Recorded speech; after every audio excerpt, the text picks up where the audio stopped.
नमस्कार, सत्य हिंदी के शाम 6 बजे के न्यूज बुलेटिन में आपका स्वागत है। मैं हूं आपके साथ निकिता।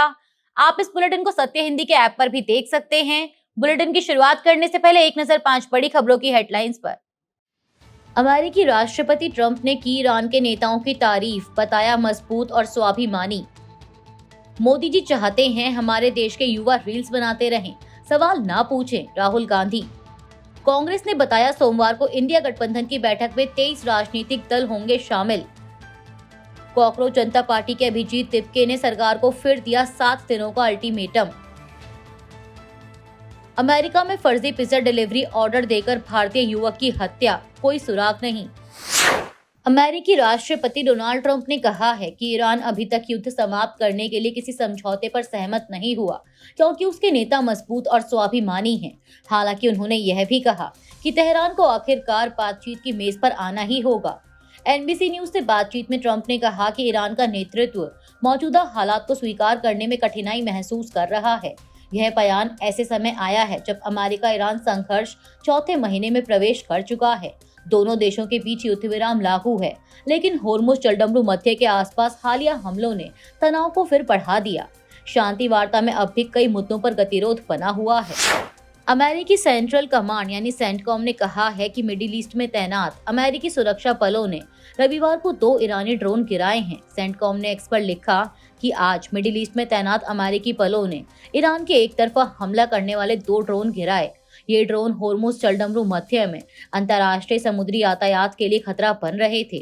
बता दें कि अमेरिका और ईरान के बीच युद्ध विराम लागू है, लेकिन दोनों देशों की सेनाएं एक दूसरे पर युद्ध विराम का उल्लंघन का आरोप लगाती हैं।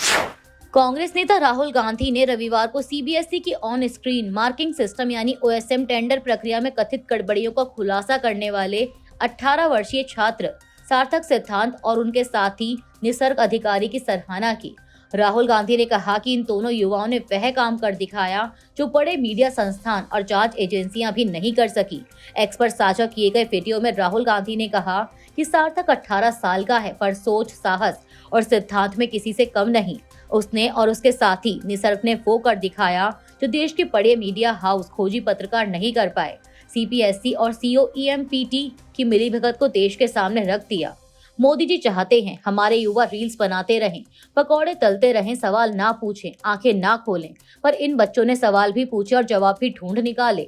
राहुल ने कहा कि देश के 18 साल का बच्चा सीबीआई से तेज निकला। नौजवानों की ये जीत सही मायने में सरकार की हार है। यही है भारत की असली युवा शक्ति, जिज्ञासु, जागरूक, जानकार। और याद रखिए, देश का भविष्य किसी के बहकावे में नहीं आएगा। विपक्षी इंडिया गठबंधन की बैठक सोमवार को दिल्ली में होने वाली है। कांग्रेस नेता जयराम रमेश ने एक्स पर पोस्ट कर बताया कि 23 राजनीतिक दल इस बैठक में शामिल होंगे। उन्होंने एक्स पर लिखा कि 23 राजनीतिक दलों ने सोमवार 8 जून 2026 को दोपहर 12 बजे नई दिल्ली के कॉन्स्टिट्यूशन क्लब में होने वाली इंडिया गठबंधन की बैठक में भाग लेने की पुष्टि की है। कुछ दलों ने अपने अपने कारणों से इस विशेष बैठक में शामिल होने में असमर्थता जताई है। उन्होंने आगे लिखा कि हालांकि बैठक में शामिल नहीं होने वाले दलों ने मोदी सरकार की उन नीतियों और कार्रवाइयों का कड़ा विरोध जाहिर किया है जो लाखों भारतीयों से उनका वोट देने का अधिकार छीन रही हैं, रोज संविधान पर हमला कर रही हैं, जांच एजेंसियों के जरिए विपक्षी नेताओं को निशाना बना रही हैं, करोड़ों भारतीयों की रोजी रोटी को गंभीर नुकसान पहुंचा रही हैं। जयराम रमेश ने कहा कि भारत की तरह इंडिया गठबंधन अपनी विविधता के साथ एकजुट होकर खड़ा है।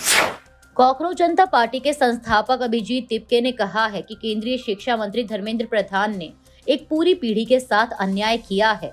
उन्होंने रविवार को एक बार फिर धर्मेंद्र प्रधान के इस्तीफे की मांग की। अभिजीत तिपके ने एक्स पर लिखा कि धर्मेंद्र प्रधान ने एक पूरी पीढ़ी के साथ अन्याय किया। अगर अगले 7 दिनों के भीतर उन्हें पद से नहीं हटाया गया या वह इस्तीफा नहीं देते हैं तो हमें जमीन पर अपना प्रदर्शन जारी रखने के लिए मजबूर होना पड़ेगा। इसके अलावा उन्होंने रविवार को बाद में इंस्टाग्राम लाइव के जरिए लोगों से जुड़ने की बात भी कही। अमेरिका के फिलाडेल्फिया में तेलंगाना के 28 वर्षीय युवक अंशुल कुंजा की गोली मारकर हत्या कर दी गई। अंशुल 2023 में अमेरिका गए थे। उन्होंने एमबीए पूरा किया था और एक मल्टीनेशनल कंपनी में नौकरी कर रहे थे। अतिरिक्त आय के लिए वह वीकेंड पर पिज्जा डिलीवरी का काम भी करते थे। परिवार के मुताबिक शुक्रवार और शनिवार की रात उन्हें एक पिज्जा डिलीवरी ऑर्डर मिला जो कथित तौर पर फर्जी था। जब अंशुल नॉर्थ फिलाडेल्फिया के एक सुनसान इलाके में पहुंचे तो 2 नकाबपोश हमलावरों ने उन पर गोली चला दी, सिर में गोली लगने से उनकी मौके पर ही मौत हो गई। घटनास्थल से 3 खाली कारतूस मिले, जबकि पिस्सा अनडिलीवर्ड रहा और कोई सामान भी नहीं लूटा गया। परिवार ने इसे सुनियोजित साजिश बताया है। अंशुल की बहन तन्वी ने कहा कि उन्हें जाल में फंसाकर मारा गया। परिवार ने केंद्र और तेलंगाना सरकार से शव भारत लाने में मदद की मांग की है। वहीं न्यूयॉर्क स्थित भारतीय वाणिज्य दूतावास ने हर संभव सहायता का भरोसा दिया है। पुलिस मामले की जांच कर रही है, लेकिन अभी तक कोई गिरफ्तारी नहीं हुई। पश्चिम बंगाल में टीएमसी का अंदरूनी संकट लगातार गहराता दिख रहा है। पार्टी के स्टेट माइनॉरिटी सेल के सचिव अजमल सिद्दीकी ने शनिवार को टीएमसी से इस्तीफे का ऐलान कर दिया। सिद्दीकी ने पार्टी सांसद अभिषेक बनर्जी पर तानाशाही रवैया अपनाने का आरोप लगाया और कहा कि पार्टी की छवि लगातार खराब हो रही है। उन्होंने दावा किया कि कई नेता गलत गतिविधियों और घोटालों में शामिल हैं, जिससे पार्टी में बने रहना मुश्किल हो गया था। सिद्दीकी ने कहा कि उनकी प्राथमिकता पश्चिम बंगाल में विकास और रोजगार के अवसर बढ़ाना। दूसरी ओर विधानसभा चुनाव में हार के बाद टीएमसी पहले से ही बड़े राजनीतिक संकट का सामना कर रही है। हाल ही में 58 बागी विधायकों को अलग विपक्षी समूह के रूप में मान्यता मिली है। वहीं ममता बनर्जी के आवास पर बुलाई गई बैठक में केवल 8 गैर बागी विधायक पहुंचे, जिससे पार्टी के भीतर बढ़ती असंतोष की तस्वीर और साफ हो गई। कोलकाता नगर निगम में मेयर फिरहाद हकीम के इस्तीफे के बाद टीएमसी में सियासी हलचल तेज हो गई है।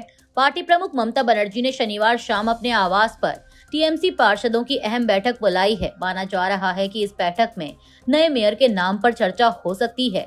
फिलहाल नगर निगम में टीएमसी के 136 पार्षद हैं, लेकिन राजनीतिक हलकों में इस बैठक में तमाम पार्षदों के शामिल होने पर आशंका जताई जा रही है। पार्टी पहले ही 58 बागी विधायकों की चुनौती का सामना कर रही है। उधर राज्य सरकार ने मेयर के इस्तीफे के बाद नगर निगम बोर्ड को भंग करने पर जवाब मांगा है। दरअसल हकीम के इस्तीफे के बाद राज्य सरकार की ओर से एक नोटिस भेजा गया, जिसमें कहा गया है कि मेयर के इस्तीफे के बाद नगर निगम बोर्ड को भंग क्यों न कर दिया जाए। निगम से 3 दिनों के भीतर इसका जवाब मांगा गया है। इससे संकट और गहरा गया। इस बीच पार्षदों की गिरफ्तारी का सिलसिला भी जारी है और शनिवार को सौरभ घोष की गिरफ्तारी के बाद यह संख्या 7 हो गई। इससे पहले बुधवार को पार्षद बापादित्य दास गुप्ता को भी गिरफ्तार कर लिया गया था। इसके अलावा रविवार को सुबह ही जोड़ा सांको के टीएमसी पार्षद जसीमुद्दीन के आवास पर भी पुलिस और केंद्रीय बल के जवान पहुंचे हैं। उनकी गिरफ्तारी की भी आशंका जताई जा रही है। घरेलू एलपीजी सिलेंडर की कीमत में 29 रुपए की बढ़ोतरी के बाद पेट्रोलियम मंत्रालय ने बयान जारी किया है। दरअसल दाम में बढ़ोतरी के बाद सरकार को खासी आलोचना का सामना करना पड़ा। विपक्ष ने कीमत बढ़ोतरी को जनविरोधी बताते हुए महंगाई बढ़ाने वाला कदम करार दिया, जिस पर अब सफाई देते हुए बयान में कहा गया है कि भारत में उपभोक्ता अब भी वास्तविक लागत से काफी कम कीमत पर रसोई गैस पा रहे हैं। दिल्ली में 14.2 किलो के घरेलू एलपीजी सिलेंडर की कीमत अब 942 रुपए हो गई है, जबकि इसकी वास्तविक आपूर्ति लागत 1600 रुपए से अधिक बताई गई। मंत्रालय के अनुसार प्रधानमंत्री उज्ज्वला योजना के लाभार्थियों को 300 रुपए की सब्सिडी मिलने के बाद एक सिलेंडर प्रभावी रूप से 642 रुपए में मिलता है। सरकार का कहना है कि पश्चिम एशिया संकट और होर्मुज जलडमरू मध्य में तनाव के कारण अंतर्राष्ट्रीय एलपीजी कीमतों में करीब 46% की बढ़ोतरी हुई है। भारत अपनी लगभग 60% एलपीजी जरूरत को आयात करता है। मंत्रालय ने दावा किया कि हर घरेलू सिलेंडर पर करीब 700 रुपए की अंडर रिकवरी सरकार वहन कर रही है। अमेरिका और ईरान के बीच जारी युद्ध और शांति वार्ता के बीच एक नई रिपोर्ट सामने आई है। सीबीएस की रिपोर्ट के मुताबिक अमेरिकी treasury secretary Scott Bessent Iran की फ्रीज की गई संपत्तियों का इस्तेमाल खाड़ी देशों को हुए नुकसान की भरपाई के लिए करने पर विचार कर रहे हैं। बताया जा रहा है कि ट्रेजरी विभाग ने 28 फरवरी से अब तक सऊदी अरब, यूएई, बहरीन, कुवैत समेत अमेरिकी सहयोगी देशों को हुए नुकसान और मरम्मत खर्च का आकलन शुरू कर दिया है। वहीं दूसरी ओर ईरान लगातार अपनी रोकी गई संपत्तियों को जारी करने की मांग कर रहा है। बीबीसी उर्दू के मुताबिक पाकिस्तान के गृह मंत्री मोहसिन नकवी ईरान की राजधानी तेहरान पहुंच गए हैं। तेहरान पहुंचने के बाद मोहसिन नकवी ने कहा कि वे अपने देश के नेताओं की ओर से ईरान के सुप्रीम लीडर को एक विशेष पत्र सौंपने के लिए ईरान पहुंचे हैं। रिपोर्ट के मुताबिक ईरानी समाचार एजेंसी तस्नीम ने नकवी की मीडिया से बातचीत का एक क्लिप जारी किया।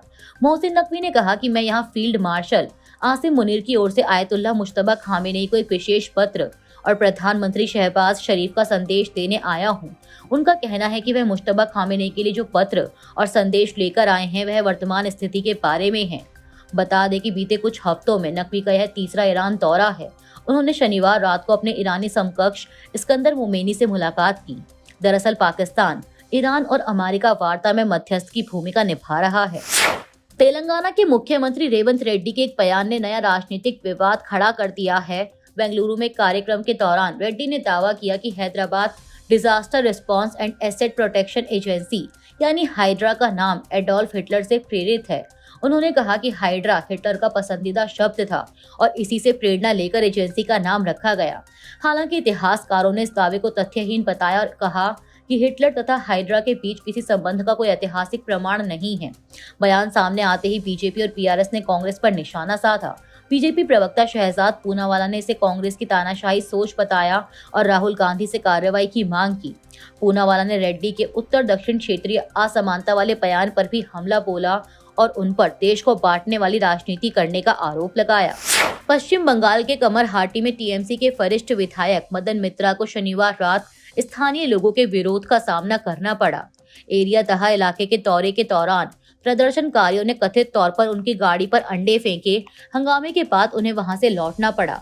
मदन मित्रा ने इस घटना के लिए बीजेपी समर्थित उपद्रवियों को जिम्मेदार ठहराया और इसे पूर्व नियोजित साजिश बताया। हालांकि स्थानीय लोगों ने दावा किया कि इलाके में कुछ समय से नाराजगी पनप रही थी।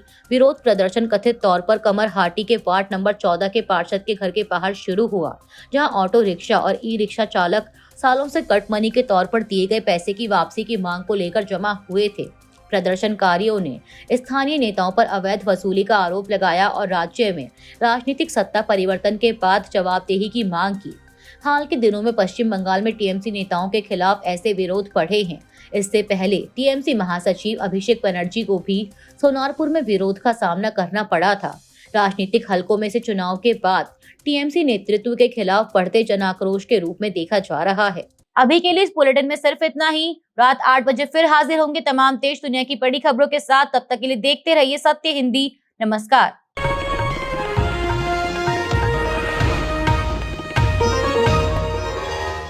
Copyright disclaimer under Section 107 of the Copyright Act 1976. Allowance is made for fair use for purposes such as criticism, comment, news reporting, scholarship, and research. Fair use is a use permitted by copyright statute that might otherwise be infringing.